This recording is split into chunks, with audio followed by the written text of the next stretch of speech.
Di usia senjanya, seorang nenek berusia 80 tahun di Surabaya harus menghadapi kenyataan pahit. Rumah yang ditempatinya direbut paksa dan dihancurkan di depan mata. Rumah tempat dirinya bernaung rata dengan tanah.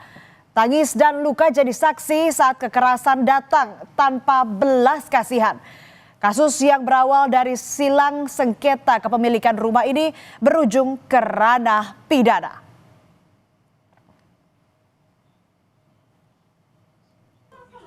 Peristiwa ini terjadi pada 6 Agustus 2025 lalu.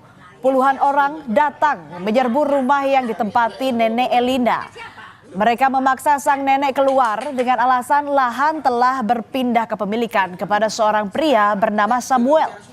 Nenek Elina bilang rumah itu telah dia tempati sejak 2011 silam. Cekcok tak terhindarkan hingga berujung kekerasan. Korban luka serius di wajah, bibir, dan lengan. Tidak hanya mengusir sang nenek, para pelaku juga mengangkut isi rumah. Akibatnya seluruh harta benda milik Nenek Elina lenyap, termasuk dokumen-dokumen penting seperti sertifikat tanah yang diduga menjadi bukti hak kepemilikan sah. Upaya ambil paksa tidak berhenti sampai di situ, saudara.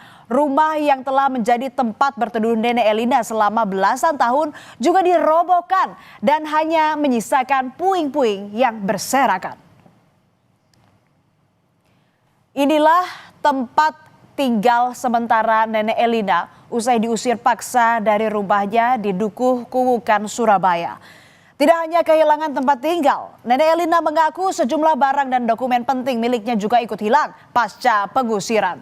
Ia berharap rumahnya dibangun seperti semula dan semua surat-surat berharga juga dikembalikan.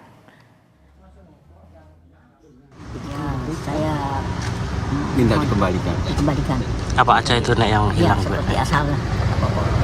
Surat-surat, Iya. surat Tanah, sertifikat, terus kendaraan, dalam motor, ya. Sepeda biasa, laptop. Terus untuk rumah sendiri, nenek keinginan seperti apa? Untuk rumah sendiri? Bangun kembali sudah.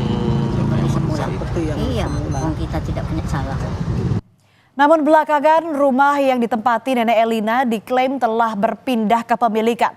Samuel mengaku telah membeli rumah itu dari mendiang Elisa di tahun 2014. Ia juga mengklaim punya bukti sah surat jual beli dan letter C atas rumah yang ditempati Nenek Elina. Bahkan Samuel menyebut dirinya telah memberi peringatan berulang kali kepada Nenek Elina untuk mengosongkan rumah. Saya beli dari Tante Elisa tahun 2014, ini suratnya. Nah, kalau Bapak pengacara ini apakah perwakilan dari siapa? Katanya dari Bu siapa? Elina. Oke. Kalau gitu Pak, ini surat saya. Suratnya jenengan mana? Supaya kita ini sama-sama punya argumentasinya. Jadi gini.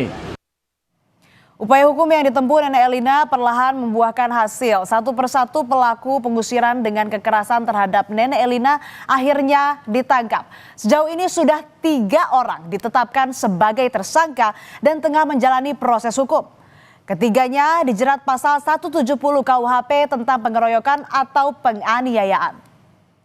Jadi penjual sama pembelinya itu satu orang, seolah-olah dia sudah melakukan IJB, ikatan jual beli.